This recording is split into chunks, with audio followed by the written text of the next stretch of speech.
Assalamualaikum warahmatullahi wabarakatuh. Perkenalkan, nama saya Pendi Novera Marta dari Lokal Pendidikan Agama Islam 5E. NIM 19 10 20 10 97. Baiklah, di sini saya akan menjelaskan jawaban dari soal UTS Psikologi Agama.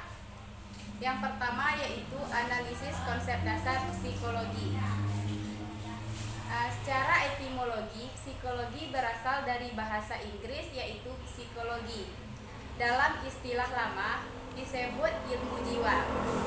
Kata psikologi merupakan dua kata yang bersumber dari bahasa Yunani yang artinya, yang pertama yaitu logos yang artinya jiwa, dan psiko ilmu. Jadi psikologi adalah ilmu yang mempelajari tentang jiwa. Ada beberapa pengertian psikologi menurut para ahli. Yang pertama yaitu salah satunya menurut Franka. Menurut Franka, psikologi adalah ilmu yang mempelajari tentang tingkah laku manusia. Yang kedua adalah soalnya analisis konsep dasar agama. Agama pada hakikatnya adalah keyakinan akan adanya Tuhan yang tidak bisa dipisahkan dari kehidupan manusia. Maka sangat perlu dipahami secara sesama oleh manusia. Maka agama juga memiliki nilai yang dapat memberi sumbangan dalam segala aspek kehidupan masyarakat, baik aspek sosial, budaya, dan politik. Secara umum, ruang lingkup suatu agama meliputi unsur-unsur sebagai berikut, yaitu yang pertama substansi yang disembah, yaitu adanya kitab suci, pembawa ajaran, pokok-pokok ajaran, dan aliran-alirannya. Yang ketiga yaitu analisis konsep dasar psikologi. Eksistensi pendekatan psikologi agama dalam sebuah pembelajaran diistilahkan dengan education, pendidikan, dan jiwa keagamaan sangat terkait karena pendidikan tanpa agama ibaratnya bagaikan manusia yang akan pincang. Manfaat pendekatan psikologi pendidikan. Pendekatan psikologi mempunyai peranan signifikan dan memberikan sumbangan dalam perkembangan studi Islam.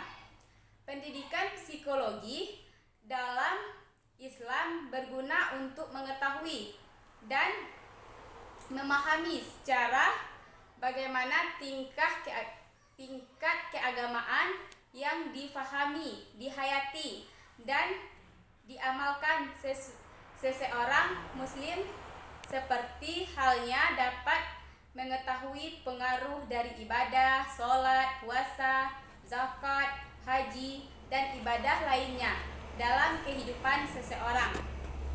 Yang keempat yaitu analisis struktur kepribadian manusia dalam pandangan psikologi agama. Kepribadian dalam sebuah kondisi jiwa yang ada dalam diri seseorang. Struktur kepribadian manusia memiliki arti integrasi dari sifat-sifat dan sistem-sistem yang menyusun kepribadian. Dalam teori Sigmund ada 3 elemen pendukung struktur kepribadian, yaitu struktur pendukung kepribadian manusia ada 3 elemen, yaitu ada ID, ego, dan superego. Faktor-faktor yang menentukan kepribadian manusia ada 3 aliran, yaitu aliran empirisme, nativisme, dan konvergensi.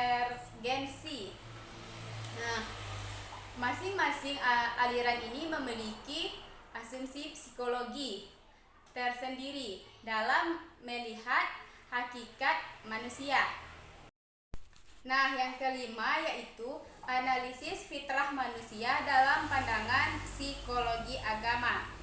Fitrah manusia itu adalah suci dan bersih. Sebagai manusia yang terlahir ke dunia dalam keadaan muslim, Secara etimologi, fitrah berarti suci, potensi beriman, memulai jadi sifat dan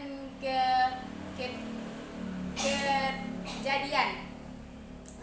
Berdasarkan fitrahnya, manusia juga memiliki akhlakul mahmudah atau terpuji. Di antaranya adalah qanaah, sabar, syukur, ikhlas, dan lain-lain.